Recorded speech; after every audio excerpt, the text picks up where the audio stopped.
Hello my fellow gamer, it's Griffin here and welcome back to another POE 2 video. Today we'll have a look at the part 2 of my Pathfinder Mortar Cannon Gas Grenade and Explosive Grenade that is shredding the Mid Endgame. Since last video we've managed to upgrade few key aspects of this build. Let's talk about it. Let's dive in. We've upgraded the helmet to the Constricting command that has a very important line, requires 4 few enemies to be surrounded. In PoE 2, our character is considered surrounded if 5 or more enemies are within our character's presence. By wearing this helmet with the mod mentioned earlier means that if there is at least one enemy within our character's presence, for example just the boss, then our character is considered surrounded. Why is this important? I'm happy you asked. On the passive skill tree there are these clusters that offer a large amount of attack speed, attack damage, life regen, increased evasion and armor, increased movement speed and dodge roll distance while surrounded. This means our character can benefit for all this damage, quality of life and defense, not just only while mapping, but while fighting the boss as well. A word of caution. The line on the helmet states requires between 2 to 5 less enemies to be surrounded, and the price on trade skyrockets if we choose the version of the helmet that requires 5 less enemies to be surrounded. Ideally, we would like to use this version of the Viper cap, meaning our character would be considered surrounded all the time, regardless if there are enemies around. In this case, we would take full advantage of the tactical retreat node that offers 10% increased movement speed and plus 0.5 increased dodge roll distance, also 2.5% life regen at all times. But this version of the helmet is quite expensive, multiple divines in value. We can save some divines by considering buying the version of the helmet similar to this, for which I paid 1 divine. Requires 4 less enemies to be surrounded, and that means that if there is at least one enemy within our character's presence, we'll take full advantage of all the damage, defense and quality of life provided by these clusters.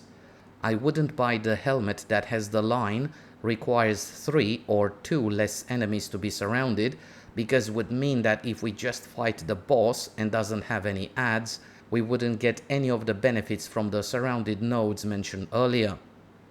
Besides the helmet, we've upgraded the crossbow and used the perfect essence of battle to add the guaranteed mod plus 6 to all attack skills, and also socketed 2 talismans of Thruldana that each provide target can be affected by an additional poison in the same time. As mentioned in my previous video, the Pathfinder's major Ascendancy node, Overwhelming Toxicity, will double the number of poisons the enemy can be affected by, and this results in a colossal damage increase. The next major upgrades for this build will be an amulet with plus 2 or 3 to all projectile skills, and will instill leeching toxins for 30% increased poison magnitude and recover 2% of maximum life on killing a poison enemy for massive sustain and fast life recovery while mapping. Another major upgrade would be jewels with increased poison magnitude and duration, and also recover life or mana on kill.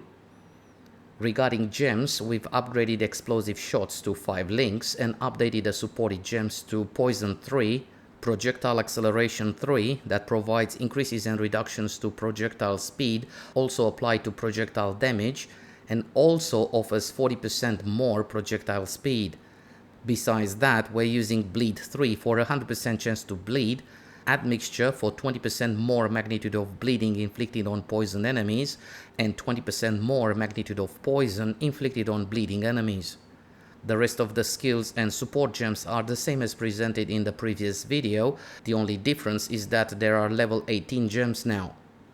Feel free to access the Mobalytics link in the video description for full details regarding gems, gear, passive skill tree and Ascendancy. I hope you enjoyed this video and found it useful. Stay tuned for part 3 of this build, when we'll look at how the build performs against pinnacle endgame content. I look forward for patch 0.3.1 recently announced that should be released soon with major changes regarding endgame. If you enjoyed this video, feel free to give it a like and don't forget to subscribe to get notifications about new content uploaded on this channel. Thank you so much for watching. All the best. Bye.